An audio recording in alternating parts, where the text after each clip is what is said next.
London, it's, this amazing global city full of energy, opportunity.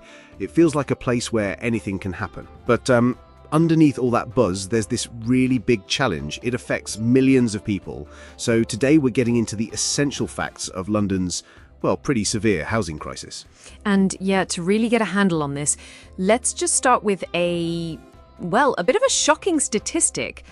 London has, by far, the highest housing costs in the UK. No question. Think about this. Right now, 2025, the average price to buy a place, £750,000, and renting averages £2,252 a month. But here's what's really kind of fascinating and worrying. Only 3% of London homes are now classed as affordable. And affordable here means costing less than 5 times average earnings. Now compare that to 1997. Back then, it was over half, and 57.4%. Wow, 3%. That number really does stop you in your tracks. Okay, let's unpack this a bit more. Those numbers, they paint a stark picture, don't they? This affordability crisis feels like it's just ballooned. House prices in London, you said 11.1 times average earnings? That's right, 11.1 times. Compared to the national average, which is what, about 7.7? Exactly, 7.7 times nationally, still high, but London is way out ahead. It's this huge gap. And that gap, it hits people hard in their daily lives. Londoners, on average, are spending, get this, 42% of their income just on housing. 42%? Yeah. Just on rent or mortgage? Yeah, and it's not just the prices being high, though they are. It's also about supply, a massive lack of supply. The city needs something like 80,000 new homes built every single year. 80,000? Yeah, just to keep up. But last year, they only managed to deliver about 35,000. So less than half of what's needed. Less than half, and that happens year after year. So the problem just gets worse. And you see the human cost of that, don't you? It's not just numbers on a spreadsheet. There's a homelessness emergency happening right now. Think about this. 183,000 Londoners are in temporary accommodation. That's not a proper home. It's unstable. And inside that number, 80,000 children. Growing up without that stability. It's heartbreaking. It really is.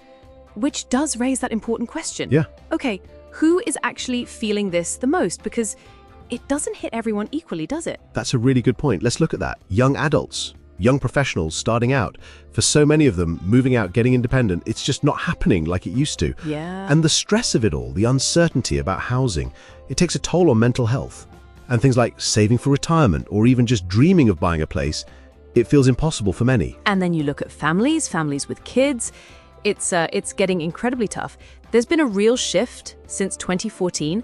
Families basically can't rely on getting social housing anymore. Right. And the alternative, private renting, it costs 2.5 times more than social rent. 2.5 times, that's huge. And then what about the people who keep London running, our key workers? Yeah. Nurses, teachers, paramedics, police. Absolutely crucial people. They're struggling massively. The data is clear. No inner London borough is actually affordable for them. Not one. And you gave an example, a teaching assistant. The average rent is what, 106% of their salary? 106% more than they earn just on rent. How can that even work? It's impossible. It leads directly to staff shortages. If key workers can't afford to live near where they work, our essential services suffer. Everyone suffers. And finally, you have low-income households. They're really at the sharp end. Only 5% of private rentals in London are affordable for someone getting local housing allowance. Just 5%. That benefit is meant to help them afford private rent. Exactly, and it barely touches the sides in London. Estimates suggest 1 in 4 renters might have to leave London in the next year. Forced out, simply priced out. Okay, so we've seen the scale, we've seen who's hit hardest, but how did we get here? Well, you really have to look back at some key policy decisions. A big one people always point to is the right to buy policy from 1980. Right, letting council tenants buy their homes. Yes, which sounded good for individuals, maybe, but the problem was the homes sold weren't replaced. So over decades, London's stock of social housing, affordable housing was just drastically reduced. Sold off and not rebuilt. Pretty much. And that shifted the whole system away from government building social homes towards private developers leading the way. And their focus, understandably, is profit, not necessarily affordable housing need. And layered on top of that history, you've got today's pressures with things pushing prices up right now. Definitely. Population growth is a big one. London keeps growing. Even a 1% rise in population seems to push house prices up by about 5%. Wow. Yeah. Then there's foreign investment. It's significant. About 27% of London properties bought by foreign investors. Nearly a third. Yeah. And while that brings money in, it also pushes prices up, making it harder for local people to buy. And on the supply side itself, building enough homes is just really hard. In London, land is scarce. It's a packed city. Finding space to build is tough. Then you've got the planning system. It can be complex, slow things down, bureaucracy. Right. And even if you get land and planning permission, construction costs have shot up. Materials are expensive. Yeah. And finding skilled workers, that's been a real issue, especially since Brexit. All these things make building slow and costly. Which leads us to this thing you mentioned, the planning paradox. Because you think with such a crisis, the problem must be councils refusing planning permission, blocking development. Right? That's the common assumption. But it's not quite the full picture. It's actually more complex. Okay. The paradox is this. There are currently 286,000 homes in London that already have planning permission that haven't been built. 286,000 homes already approved. Yes. That's enough for like 5 to 10 years of supply, sitting there with permission granted. So why aren't they being built then? That seems crazy. Well, part of it is land banking. Some developers hold on to land with permission, waiting for prices to rise even further. Oh, okay. That's fascinating. Pretty frustrating. So given all this, what's actually being done? What are the government and the mayor trying to do about it? Well, the UK government has set targets, big ones. They want 1.5 million new homes across the UK by 2029. Which is 300,000 a year. Ambitious? Yeah. They've also brought in mandatory housing targets for local councils. And there's money allocated, 39 billion over 10 years, for an affordable housing programme. Plus, they're looking at potentially using some Greenbelt land that's previously developed land within the Greenbelt for housing. Right. And in London, specifically, the Mayor's Office. Yeah. They have their own initiatives too. Affordable housing programs, trying to speed up planning for developments that include a good chunk of affordable homes. Right. And trying to support councils to build more council homes. Again, sort of reversing that trend from right to buy. Okay, so there are efforts being made, targets set, money allocated. Yes, but, and this is the really crucial bit, it's just not working well enough. The current solutions aren't really solving the crisis. Why not? What's going wrong? Yeah, there are a few big reasons. One is we're often building the wrong type of housing. Too many luxury flats, maybe aimed at investors, not enough homes that ordinary Londoners can actually afford. Right, the genuinely affordable stuff is missing. Exactly.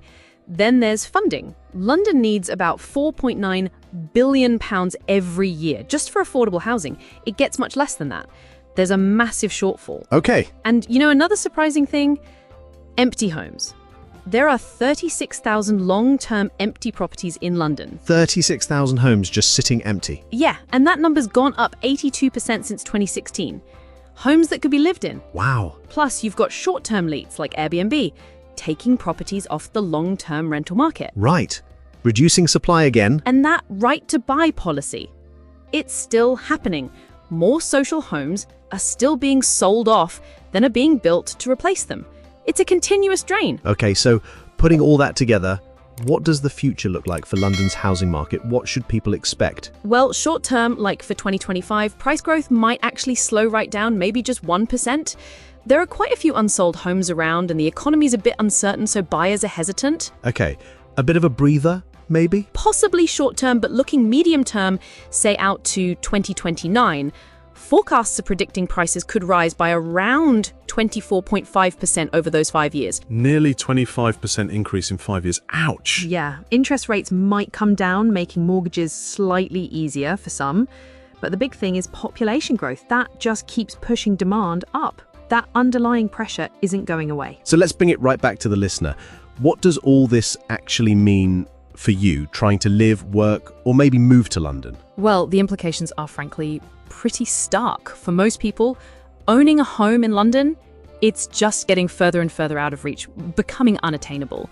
If you're renting, chances are costs will keep going up, eating up more and more of your income. Right. Makes saving, planning for the future really hard. Traps people. It absolutely hinders social mobility. If all your money goes on rent, how do you save, build wealth, get ahead? And we talked about key workers. Those shortages affect everyone. Fewer nurses, fewer teachers. That impacts public services for all of us. Right. And honestly, without some really fundamental changes that genuinely put affordable homes for people ahead of just market forces, this crisis is likely to get worse.